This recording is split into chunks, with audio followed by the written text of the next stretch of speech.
Hi, and welcome to episode 6 of NeuroWomen Natter with me, Charlie Hart, also known as Awesome Charlie, and Tony Horn.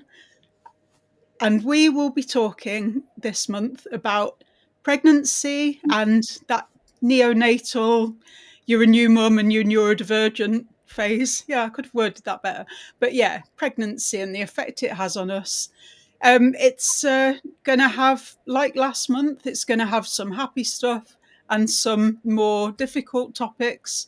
So I will put on a trigger warning now. We will talk a little about miscarriage and some of those other difficult themes. But yeah, it's just going to be me and Tony chatting and sharing our experiences like every other episode. So, quick audio description. I'm Charlie Hart. I am a 40-something, though not for much longer, white woman with straight, blonde, highlighted, shoulder-length hair, and I'm wearing a purple fluffy jumper in my home office. And Tony? Yep. Hi, I'm Tony Horn. So I'm currently in my kitchen because I'm not in my office today. I am a white female, 43. I don't mind sharing my age, Charlie. That's because you're not nearly 50 like I am. Brown glasses, brown eyes, and bobbed highlighted hair.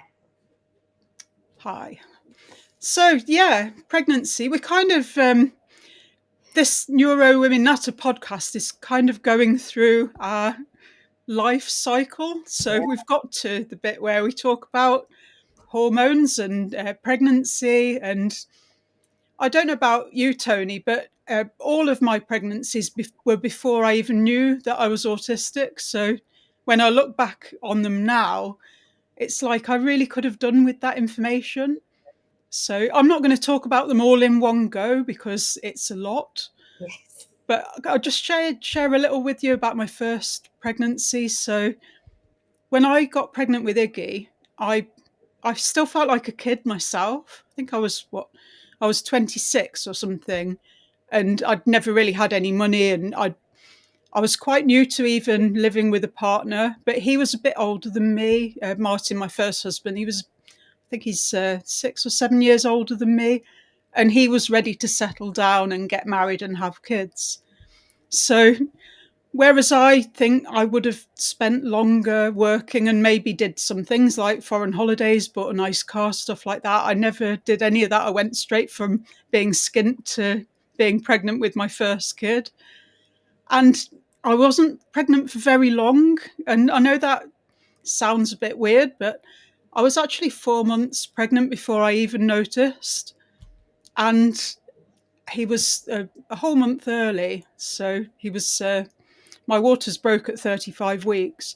So I only knew I was pregnant for, 4 months tops? Yeah. So, but it's not like I was getting off lightly because I had so many issues, like between being constantly drained at work, and I didn't know I was autistic, but I was having a lot of sensory meltdowns and panic attacks. I was really, really struggling to cope. And also, I was trying to work full time and I couldn't even sit in a computer chair because my lower back and hips were constantly aching. I could barely walk. I could barely sit. So it was not a very nice experience. But then I was also incredibly anxious, maybe even depressed, because my husband at the same time had lost his job. So we'd moved to Northumberland, which is at least 4 hours drive away from any of my former friends and any of our family. And so I'd got no local support really. And then suddenly I was pregnant, and suddenly my husband's unemployed. And it was just such a difficult time in my life. So, but then at 35 weeks, my waters broke, which sent me into a complete tiz. I'd had no I hadn't got any friends who were young mothers or anything myself, and I hadn't been to any of those antenatal classes because they were just about to start. I hadn't even handed over my work to the person that was going to be covering my maternity leave. We finished decorating the nursery and my waters broke, and I thought, oh my God, I'm going to have a really premature baby, maybe he won't survive. I'm even missing out the fact I had gestational diabetes, so I was in hospital like every once a week, the whole afternoon, having checks that I was okay and having extra scans and things like that. But then, yeah, my waters broke, and nothing prepared me for that. I completely went into shock. And they sent me to the local hospital, but then the local hospital in Hexham sent me away in an ambulance to Newcastle RVI, which is absolutely massive, really scary and really busy. And they sent my partner Martin home. So I actually ended up giving birth almost on my own. I went through the whole labour, locked in a bathroom because I wanted to get away from the people on the ward that were talking to me. And it's only when a midwife changed shifts at 8 a.m. and heard me scream that she opened the door with the master key and carted me off to the delivery suite, by which point the baby was like coming out. Yeah. And my husband was at home. So I ended up having him on my own. And 5 weeks premature isn't that big a deal, but I knew nothing about any of this stuff. I'd got no one to talk to. I'd done very little research, no antenatal classes, and suddenly this baby bursts into the world, and it's Iggy. So It is. I was actually talking to someone about this the other day because I've been doing some work in hospitals around neurodivergent pregnant women, right? And they asked me about my experience, and it'd be interested to hear yours, Charlie, of how it affected you in that environment, because those environments are not very comfortable. You're no, in a ward with lots of other women who are all in pain, yeah, or at the beginning of the labour, or nearly towards the end of the labour before they get moved into a room. And I myself found the experience just completely oversensitized, where I didn't know what I wanted to do. I didn't want to be there. I wanted to go home, but I knew I needed to be there. And I was actually strapped down onto my bed because, same as you, Harry was early. were He you was free?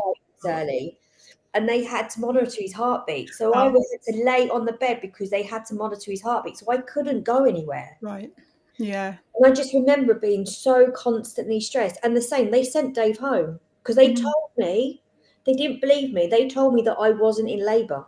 Yeah, yeah. So I'd got transferred in an ambulance from Hexham General, which was a midwife-led unit, to Newcastle RVI, which was huge and scary. Martin was with me at that point, but they put me on a fetal heart monitor and said, "You're not properly in labour yet, but the baby's okay." Gave me a steroid to mature his lungs because I was really panicking because I thought he was going to be like proper premature and might not even make it. And then, yeah, they just thought there was nothing really happening. So I was put on a ward with, they were mostly teenage girls who, like one of them wasn't eating properly. Another one was smoking and drinking and taking drugs all through her pregnancy. Oh, So it wasn't like a ward for people that were about to give birth. It was a ward full of pregnancies they were worried about, with girls that they didn't think were looking after themselves. yeah. And they all wanted to borrow my phone. Like, I was the only one there with a mobile phone. So I shut myself in the bathroom. I literally locked myself in there so that they weren't talking to me, they weren't making small talk, and they weren't asking to borrow my phone. And It's just that sometimes there's no thought process. And like you say, I didn't know that I was autistic when I was pregnant. And again, it would have been really helpful because would have been able to advocate for my needs. yeah, So I'll tell you a bit about my story. So we was expecting Harry because I had IVF. So I had all that hormone treatment before the pregnancy. And we were very fortunate that we conceived Harry on the first IVF go, which is very it's unheard of, and we were very fortunate. But again, people, when you say IVF, the expectation that it's always the woman, but it actually yeah, wasn't me, it was Dave. So we had to obviously do some thing around, to make that happen. So I remember that my pregnancy itself was absolutely fine, but it was too good. I didn't get no morning sickness. I was actually half the time worried that I wasn't pregnant because I wasn't getting any pregnancy symptoms. And Harry was Harry hardly ever moved. And the only time I knew he was okay is because at 3 o'clock every day he'd get the hiccups. Right, so I knew I'd get to 3 o'clock. If I felt hiccups, I knew he was okay. But I was working full time in banking at the time. We were going through a bit of a really stressful restructure. Now, I don't know if that brought on the pregnancy or not, but I was the same as you. 5 weeks early, I hadn't handed over my clients. I hadn't handed over my portfolio. I hadn't done any. I didn't even do any of that. And we went out for dinner. And when we got back, I said, Dave, my waters are broke. And he said, don't be silly. They couldn't. I said, my waters are broke. So this middle of the night, I think it was about 11 o'clock at night, and he took me, because we live in Essex, this is Chelmsford Hospital, took me to Chelmsford Hospital for the midwife to come in and tell me that I wasn't in labour. And I was like, because the contraction monitor wasn't monitoring my contractions. And I said, well, look, I can absolutely feel that I am having contractions. So like I said, they strapped me to this bed to monitor Harry's heartbeat. And they sent Dave home and said, look, there's no point. She's going to be here for a while. Go home. And then exactly the same as you, there was a crossover where the lady at 8 o'clock, so you're thinking, I went in at 11 o'clock at night. Now, this is now 8 o'clock in the morning. I came over to be examined, and she said, how long have you been like this? And I said, well, I've lost complete knowledge of time at the moment. And she said, you're just about to go into labour. You're just about to give birth. Yeah. So then they ring Dave, and I'm lucky enough that Dave was only 20 minutes away. So I get carted off, and I was like, why was no one listening to me? She's like, you're 5 centimeters dilated. And I was like, no, 10 centimeters dilated, sorry. And I was like, why was nobody listening to me? And I didn't have any drugs. All I had was gas and air. So I think it worked out I was in labour with him for 17 hours. But when I had him, he was really, really small, Charlie. He was 4'6", and he wouldn't feed. So they took him away from me. And I was already so anxious and overwhelmed with it all that they took him away to a ward. So the ICU was upstairs on a different ward. So I'm having to go there, just giving birth, because I didn't want to leave him on his own. And I was up and down, up and down. And we were in for a week because if his sugar levels were low and he needed tube feeding because he wasn't feeding. And in the end, he was okay to go, but they wouldn't check me out because everything was swollen, my legs were swollen, my blood pressure was really high. And I said, well, my blood pressure's high because my child has been on ICU for the last week, and I'm up and down. I'm not eating properly. I'm just worried about him constantly. And I actually discharged myself against what they said. I was like, no, because I know full well I'm like this because I'm in this situation. I'm in this hospital. I can guarantee you that my blood pressure will come down once I'm home. Good for you. Yeah. So I had similar, but they didn't take him away. But he was Iggy was 5 pound 11, I think. So he was a relatively healthy weight. They weren't worried about his weight, but he wouldn't feed. So because I'd said on my birth plan that I wanted to breastfeed, and that was the idea, they were really, really insistent that I kept trying to do that. So what actually happened is that every 3 hours, morning and night, for 2 weeks, I was having to try to breastfeed this baby who'd been born at 35 weeks. So that's before the rooting and sucking instinct is properly established. So every 3 hours I was woken up if it was nighttime, and I was putting him to the breast, and he was biting and scratching and pulling away and not wanting to feed. And between those hours, I was trying to express breast milk, and my own body didn't know what was going on. I certainly didn't know what was going on in my body. So it was just like a pitiful little stream of milk. But they transferred me back from Newcastle to the midwife-led unit in Hexham, which was like a private room, so that was great. But they really, really wanted me to breastfeed. So my first husband, Martin, Iggy's dad, he was coming to see me every day. Sometimes he'd get them to look after the baby so we could go out for lunch or something. He was there for me every day. But I kept saying to him, I really want to go home. I'm really depressed. Yeah. And he kept saying, we need to do what's best for Iggy and we need to listen to the staff. They know what they're doing. They know what they're talking about. And I think it was day 13 when I finally said, absolutely fuck this. I feel like a prisoner. Yeah. And like I'd gone to get some tiny amount of express breast milk from a fridge in the neonatal care unit, and I couldn't get in because they were telling some other parents that their baby had tragically died. And I was just standing there thinking, I don't know how to deal with this, and I absolutely want to go. I would have just like walked out of there on my own and just walked and walked. But Yeah. Martin came over and we bought a sterilising kit and bottles and formula and all the other baby stuff that we wanted because we didn't have any of that shit. All we had is my hospital bag and that was it. And we went home. But they didn't want to discharge me and I'd been there for 13 days. And yeah, I still tried. When we got home, I still tried him on the breast. And by the middle of the first night, that was out of the window and he was happily bottle feeding, which meant Martin and I could share the burden. Yeah, no, same with Harry. He was bottle fed, obviously, because he was tube fed from the very day dot. Yeah. And do you know what? I said to somebody, I was having the same conversation that they say breast is best, right? And they push it.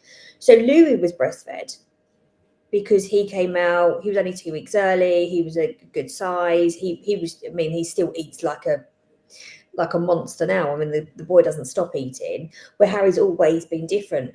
But Harry was bottle fed and Louis was breastfed, and they say it's because it's good for their immunity. But actually, Louis was a really sicky baby and Harry wasn't at all. So I'm like, well, that theory just completely goes out the window. They try to push it so much, and they try to make you feel guilty about it. Well, I was in the circumstances where my child wouldn't get fed unless I bottle fed him. I could have done with Iggy breastfeeding because, as it turns out, he was allergic to cow's milk protein, which is quite common in autistic families. Actually, my brother was as well. So And I'm a bit cow's milk intolerant too. But he was constantly throwing up and covered in eczema.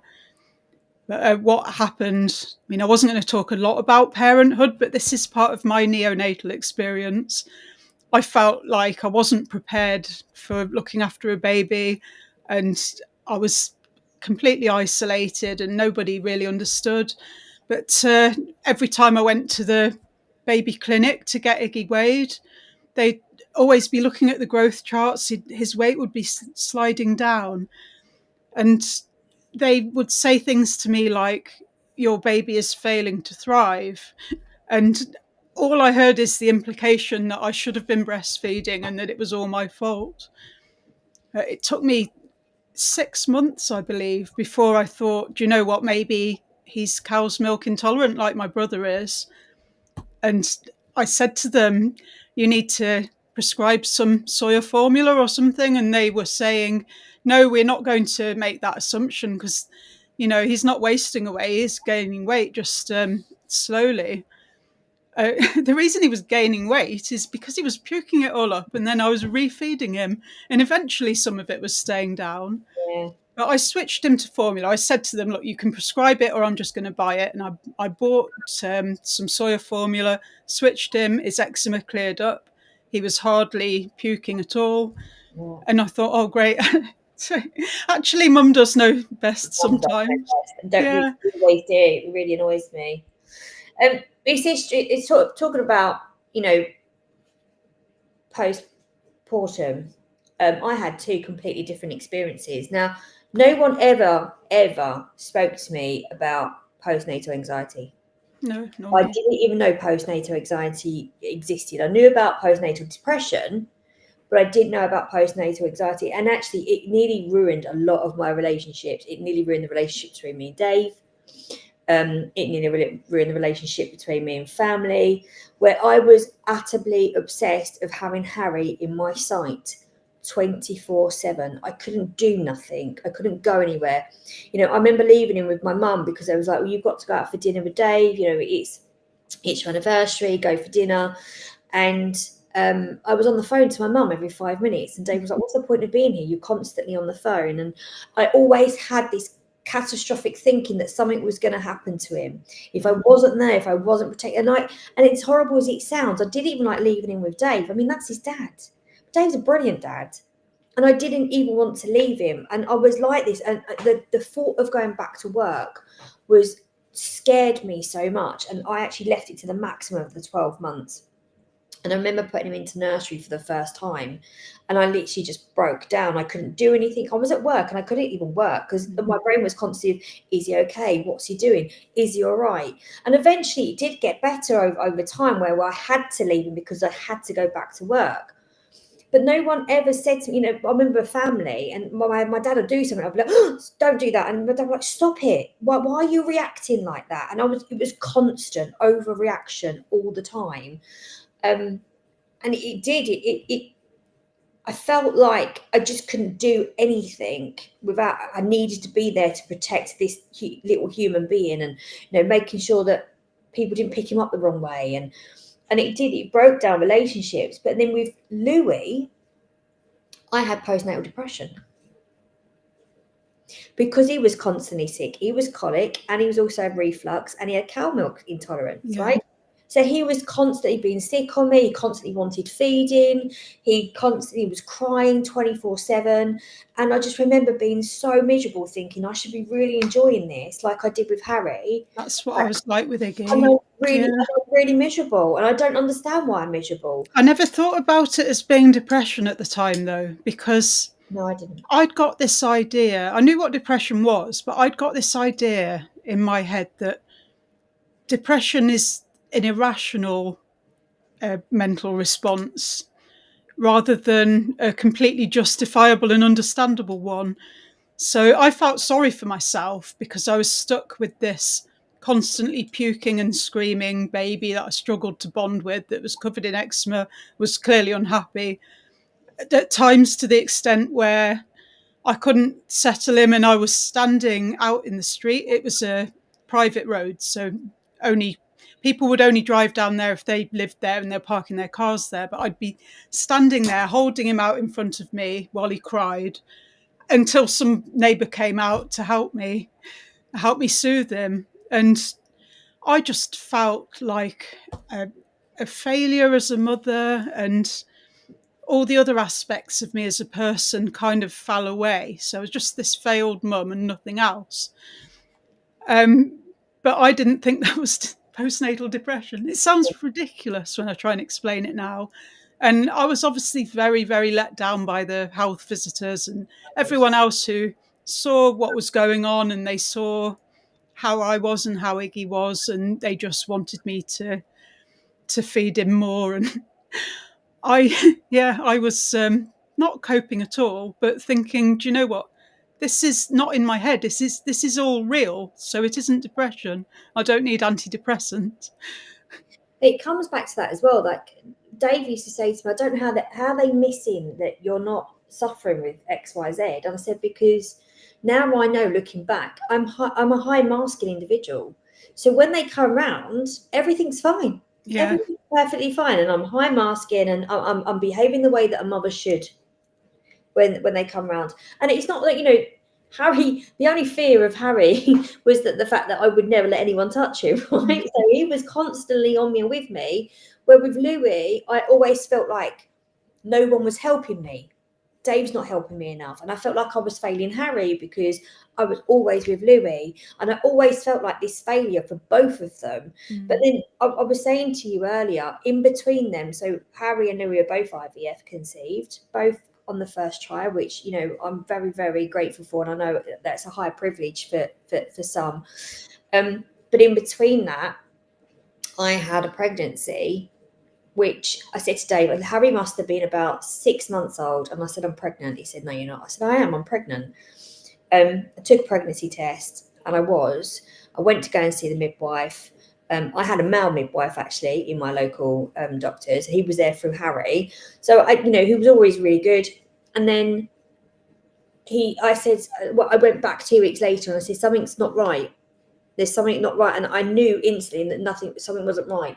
And he was about to go on holiday, and he said, "Oh, you'll be all right. You'll be fine. I'll see you in 2 weeks' time." And I said to Dave, "I need to go for a scan. We're going to have to pay for a private scan because I know something's not right." So I did. I had to pay £150 for a private scan to find out that I had an ectopic pregnancy. To then be sent to A&E, to sit in A&E Yeah. for 6 hours to find out, to tell me what I already knew because I'd paid for a private scan. And then they sent me down to the ultrasound ward with all these other pregnant women. And I remember sitting there because I don't think it clicked quite as much at this point that I had to lose the baby because the baby was ectopic. And I remember that, and I asked if I could go. I said, "I don't want to be here. I don't want to sit here." And they said, "No, you've got to wait." And I just come out of the scan, and they had me in a wheelchair, and I said, "Look, can I just walk back?" No. It's policy, it's insurance. We have to get somebody to come and get you. They left me there for 2 hours to watch all these pregnant women coming out with their scan pictures and everything else. And in that moment, because I don't cry a lot, Charlie, I'm not a crier, right? And even Dave said, you've got a heart of steel, you have. And I was like, no, I haven't. It's just that I've never had that physical motion to cry. And I broke down crying, and it hit me that, but it shouldn't have been that way. No. I've been through similar, slightly different circumstances, but yeah, it was the cold clinical way that it was dealt with and the lack of compassion that really affected me. So after I had Iggy, and we stayed in Newcastle for a couple of years, but then he was so sickly all the time that we moved to the Midlands nearer to family, and then we started trying for Izzy. I always wanted an Izzy. That's why Iggy was called Iggy. It isn't his real name, but it was the closest to Izzy that we could think of for a male baby when we found out it was a boy. But we tried for Izzy, and I got pregnant about 3 years after Iggy was born. Same time that Martin's sister was expecting a baby. So I'd got images of us being on maternity leave together, doing stuff together. Very different from how isolated I was when I was in Northumberland and pregnant with Iggy. But I didn't really get many pregnancy symptoms, and then I went for a 12-week scan, and I was told that the heartbeat was fading in and out. So they didn't kind of talk about the implications of that. I was just left guessing, but they sent us then to a different hospital in the next town over to have another scan for a second opinion. And that scan showed no heartbeat, which they explained to me just like that. And without really explaining the implication. I know it's sounding obvious by this point what the implications are. But you're in But denial. they also said that the baby only measured 9 weeks, and I was meant to be 12 weeks, and it had been about 3 weeks that I'd been, feeling fine and going to work. And I even went to I think it was my dad's 60th birthday party or something, and I was driving and we were out till 1 o'clock in the morning. People were saying, "Aren't you tired? You're pregnant." I looked pregnant. I still had big boobs, but I felt normal. And so this is the worst. Right? You really want a trigger warning for this. So this is just fucking awful. But I was sent back to the first hospital for another ultrasound in the X-ray department, which was full of, like you said, other pregnant women and young kids and stuff. And they confirmed and told me that I needed to go. They didn't say to me then, "You're going to have to abort this dead baby," or anything like that. They said that I had to go back to the maternity ward to run through my options. So running through my options was a sister saying to me, "You can either go home and wait for nature to take its course. You can take a tablet that will speed things along and go home and wait for nature to take its course, or you can go to theatre and we'll get you in for And now this really, really bugs me, this phrase, an evacuation of retained products of conception. They don't say, So so we can clinical. suck out what's left of your baby and your placenta. They call it an evacuation of retained products of conception. And that is the most heartless and clinical thing I've ever heard. It's horrible. So uh, I went home and that's when I started to bleed. So I went back to hospital and passed blood clots all through A&E. And the whole thing, it wasn't just that I lost a baby that I desperately wanted. It wasn't just a bereavement. It wasn't just loss. It was a trauma that I locked up for 10 years. So it was horrific. And I talked it through with a psychodynamic therapist 10 years later, but it had been bottled up for 10 years in a box marked "don't touch" under any circumstances. Yeah. So I'd be like getting psychologically triggered during watching a program where, say, someone goes into premature labor or something, or it's any kind of thing like that. I'd just get a trigger, but I didn't know I had PTSD. So, and then 3 months later, I got pregnant again. And that time we paid for a private scan at 7 weeks, and the heartbeat was already fading in and out, and the exact same thing happened again. So we ended up with a 5-year age gap between Iggy and Izzy. And in that pregnancy, I had gestational diabetes and I was insulin dependent. Again, gave birth without anyone there with me because they sent Martin home again, saying nothing was happening. So, and that time the cord was wrapped up around her neck, so she came out blue, and I thought she was going to die. But I've got this picture where they'd cut the cord and she starts crying and breathing, and I'd actually vomit. I shake and vomit because it's like it was just a shock. But she was fine anyway. She was fine. Childbirth is so traumatic.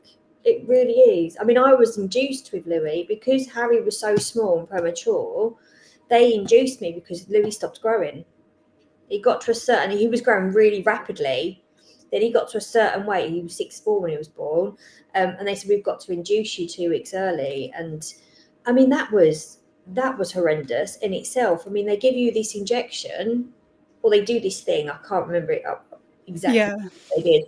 And then you're just left to go, oh, and then it's just instant pain, like more pain than I was in with 17 hours being in labour with Harry. I was like, this, I've never felt anything like it. I mean, labour's hard as it is, but that pain was horrendous. And I remember Louis, because I had already had a child, Louis wouldn't stop crying after he'd been fed. And I was like, he won't settle. Where Harry didn't cry at all. So it was completely different experience. And so she said, have you tried swaddling him? And I said, what's swaddling? And she looked at me like to say, haven't you already got a child? But I never had to swaddle Harry. So then she swaddled him and he stopped crying. And then again, I was made to feel stupid or ridiculous. And I think a lot more needs to be done in the NHS around understanding, especially those of us who are neurodivergent, how things can be done differently. I mean, it's for every woman anyway. For every woman needs empathy and be sympathetic, and anything that there is mountains of women out there who are not neurodivergent, have had really bad experiences with pregnancy and aftercare as well. But I do think then more needs to be done to understand the implications mentally as well as physically for us that kind of can't cope a little bit more than others in those situations. Yeah.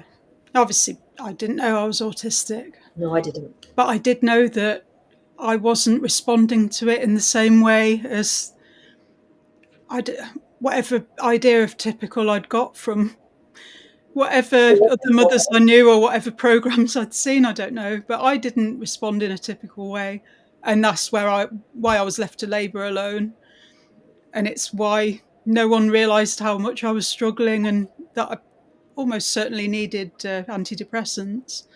Now, I didn't need it with Izzy. I had postnatal euphoria, and it's quite bizarre, but that's quite difficult to handle as well, because it meant I didn't get any sleep at all. I was just constantly excited.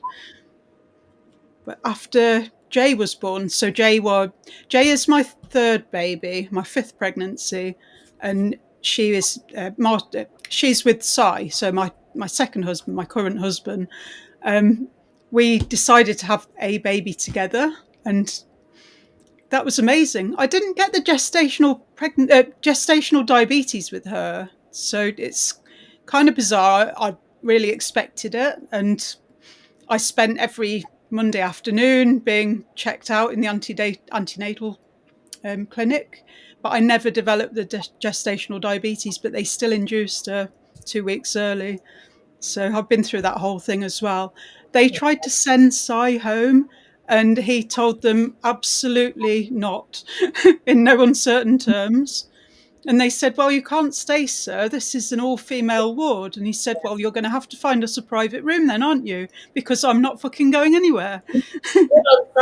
Yeah. It was quite comical, because when I was being induced, his dad was on another ward, and he had sepsis, but he was all right. He just, when Dave was visiting him, he'd just come out, he'd had all the antibiotics. So Dave, when I ain't going anywhere, I'm just going to go to the ward to like one shift down. I'm going to go and see my dad.